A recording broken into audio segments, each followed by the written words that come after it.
সারা বাংলাদেশের যুব সমাজ আজকে রাজপথে মিছিল করে দেখিয়ে দিয়েছে বাংলাদেশের মানুষ আর কোন 90 স্বৈরাচারকে প্রশ্রয় দিবে না। আমরা প্রতিবাদ করব তাদের বিরুদ্ধে যারা দেশের মানুষের সাথে নির্যাতন নিপীড়ন অত্যাচার করেছে, তাদের বিরুদ্ধে আমাদের প্রতিবাদ। প্রিয় দেশবাসী, দীর্ঘ 17টি বছর আন্দোলন সংগ্রামের নেতৃত্ব দিয়ে গত 4-5 দিন আগে রাঙ্গুনিয়া উপজেলা যুব দলের সিনিয়র যুগ্ম আহ্বায়ক মাকসুদুল হক চৌধুরীকে ষড়যন্ত্রকারীরা হত্যা করেছেন।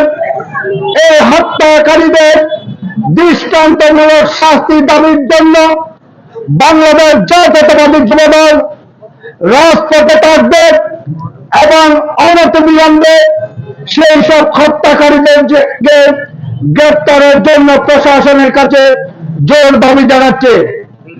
প্রিয় সংগ্রামী সাথী বন্ধুগণ, আমরা যারা দীর্ঘদিন রাজনীতিতে ছিলাম, বিএনপি নামক সংগঠনের সাথে সম্পৃক্ত ছিলাম, আমরা যখন এই দেশের বাংলাদেশ জাতীয়তাবাদী দল যখন ফ্যাসিস্ট সরকারের বিরুদ্ধে কোন কর্মসূচি দিত, তখন এই বৃহত্তর রাঙ্গুনিয়াতে বিএনপি, যুবদল, ছাত্রদল, স্বেচ্ছাসেবক দল, শ্রমিক দলের জিয়া মঞ্চের কোন নেতা কর্মী বাড়িতে থাকতে পারত না।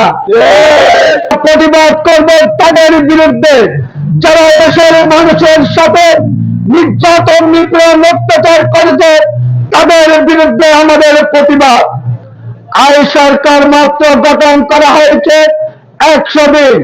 এই 100 দিনের মাথায় আপনারা যেভাবে সরকারের বিরুদ্ধে সমালোচনা করেন এবং যেভাবে অপপ্রচার চালাচ্ছেন, সেই অপপ্রচারের সমালোচনার জবাব দেওয়ার জন্য বাংলাদেশ জাতীয়তাবাদী যুবদল এখন রাজপথে নামছে। আজকে আব্দুল মান্নান মুন্না, নুরুল ইসলাম নয়ন এমপির নেতৃত্বে সারা বাংলাদেশের যুব সমাজ আজকে রাজপথে মিছিল করে দেখিয়ে দিয়েছে বাংলাদেশের মানুষ আর কোন 90 স্বৈরাচারকে প্রশ্রয় দিবে না। তারা ফ্যাসিস্টদের পাশে ছিল, তারা এখন শপথ নেন গণতন্ত্রের পক্ষের শক্তির সাথে আপনারা এক হয়ে যান।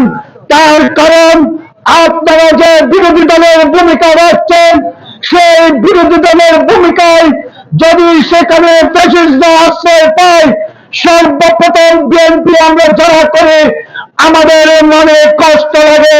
দীর্ঘ 17টি বছর একসাথে কাঁধে কাঁধ মিলিয়ে আন্দোলন সংগ্রাম রাজপথে ছিলাম।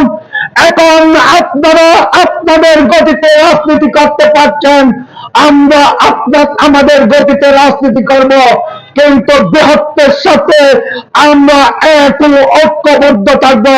ফ্যাসিস্টের জায়গায় কোন দলে হবে না।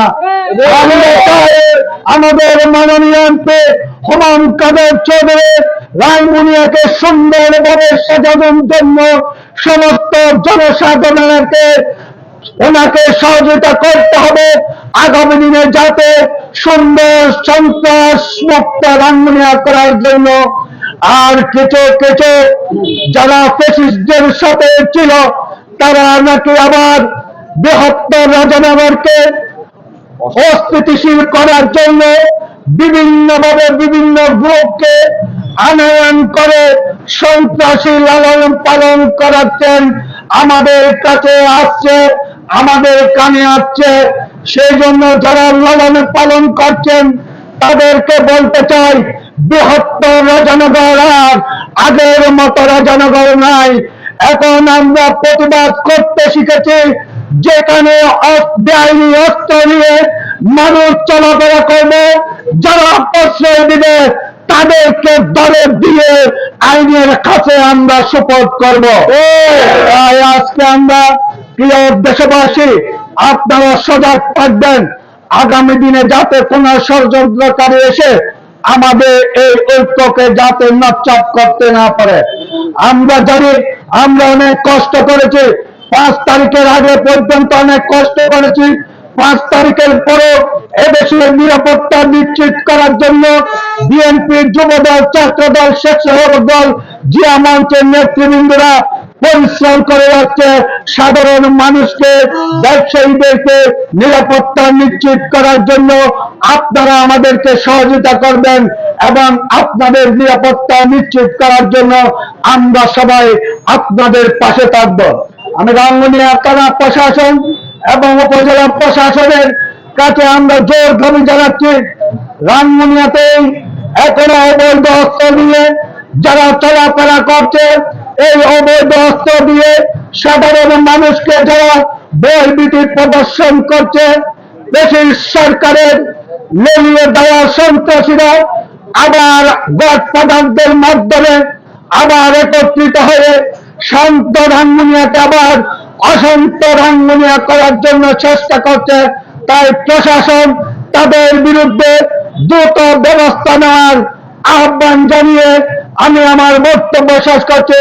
খোদা হাফেজ।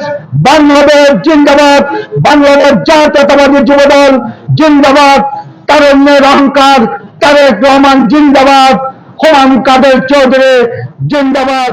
সেই